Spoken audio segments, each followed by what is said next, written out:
miniature dairy goat world, we have essentially 5 or 6, depending on how you look at it, breeds that people are working with. It's any of the standard ADGA recognized breeds crossed with a Nigerian Dwarf, which is also an American dairy goat recognized breed. And each individual breed has its own breed standard, just like the standard dairy goats do. The 5 basic ones are LaMancha, Alpine, Toggenburg, Nubian, and Saanen. We also have a very few number of sables that a couple of people are working on. And we have a couple of miniature Guernseys, too, that people are working on. But there's only a couple of people actually starting to breed those most recently. The most popular breeds, of course, are the Nubian and the LaMancha.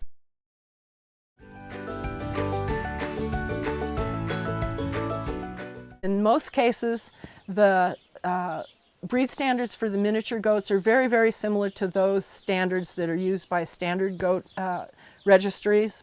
The visual characteristics, the heads and ears, are virtually the same as the standards in type.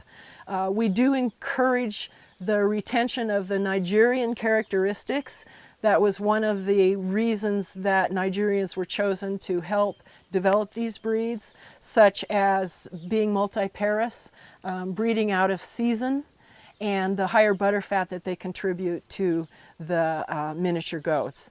They also encourage the retention of some of the other physical characteristics like greater body capacity and more ruggedness and better feet and legs than a lot of the standard dairy goats sometimes carry.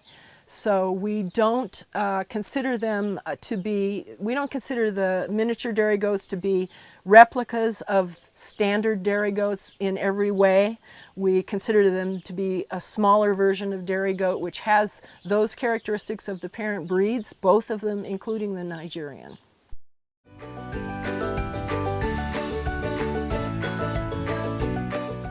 Basically, the whole mini program and development through the generations mimics the way ADGA set up the LaMancha herd book in the beginning and the way it continues to be to this day.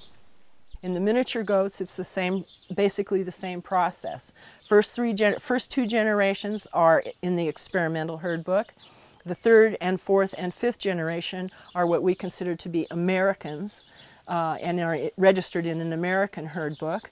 And then when you hit 6 generations, if the animal conforms to the breed standard for their breed, then they're considered purebred. In essence, it sort of reproduces the 10th generation cross rule that was the basis for the American Milk Goat Association herd books established back in the very beginning of the American Dairy Goat Association before it was ADGA.